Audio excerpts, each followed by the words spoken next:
humankind has always been driven to explore and discover. The desire to learn, see, and know more lives within each of us. In the early 1600s, this drive led several men to experiment with glass lenses and create a device that you could look through and see images magnified up to 3 times their normal size. This device was one of the first steps in creating modern inventions like the microscope and the telescope. Galileo Galilei, a famous scientist and engineer, heard about this new invention and, without even seeing it, immediately began to build his own version. Galileo made significant improvements to the design and was able to achieve magnifications of 20 times an object size. However, while others used these rudimentary telescopes to study the natural world around them, Galileo was the first to point his skyward. An entirely new world was revealed. With his telescope, Galileo studied the moon in detail, noting its cratered surface and phases as it orbited the Earth. He also discovered the rings around Saturn and moons around Jupiter. The telescope, along with its counterpart, the microscope, was pivotal in helping humankind understand that what we see with our naked eye is only a very small part of the world we live in.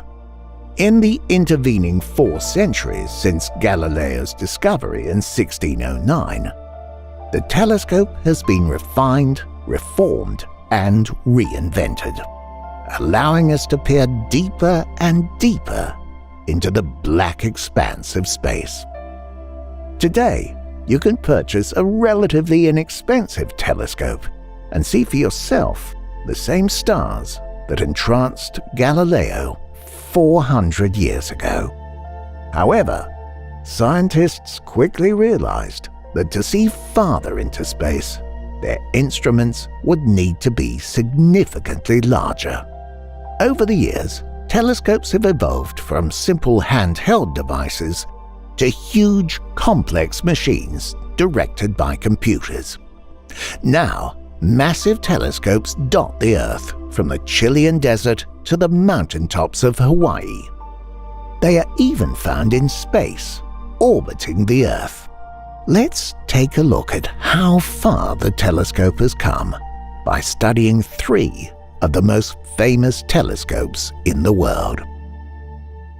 The Atacama Large Millimeter Array, or ALMA for short, is a large group of radio telescopes.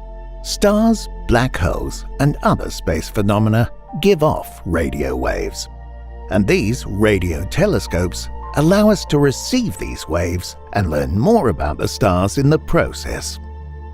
ALMA was built in the Atacama Desert in northern Chile at an elevation of 5,000 meters, or 16,000 feet.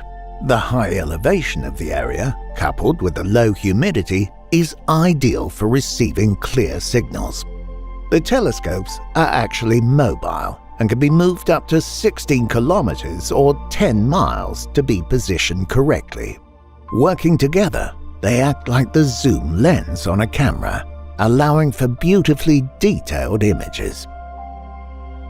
Perched atop the dormant volcano Mauna Kea on the island of Hawaii sits the Keck Observatory with its twin telescopes Keck 1 and Keck 2.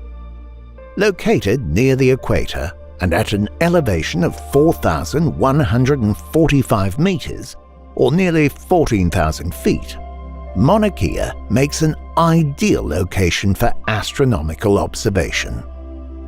Each telescope is housed inside an insulated dome and measures 10 meters or 32 feet across and weighs an astounding 300 tons. Each telescope utilizes a mirror made up of 36 individual segments, and this mirror can be moved 2,000 times every second, allowing astronomers to cancel out atmospheric distortion.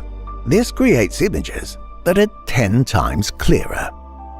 Perhaps you've noticed that these telescopes have all been located at high elevations. This is to reduce distortion caused by our atmosphere. Scientists realized that this problem could be avoided by stationing a telescope in space, out of our atmosphere completely.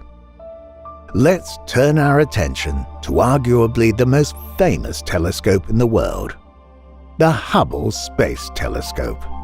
Launched into low Earth orbit in 1990 as one of the first space telescopes, the Hubble telescope is still operational today. It weighs in at 11,000 kilograms or 24,000 pounds and has the length of a large school bus. It is powered by two 25-foot solar panels, but it uses surprisingly little power, just slightly more wattage than it takes to run a toaster. Hubble is one of the most prolific telescopes operating today, sending back about 120 gigabytes of data each week. That's as much information as you would find in a stack of books 1,000 meters or 3,600 feet tall. Humankind's fascination with exploration and discovery remains undiminished today. Like Galileo, we are driven to learn and grow and improve. There is an infinite universe out there to study, and who knows what new discoveries await us.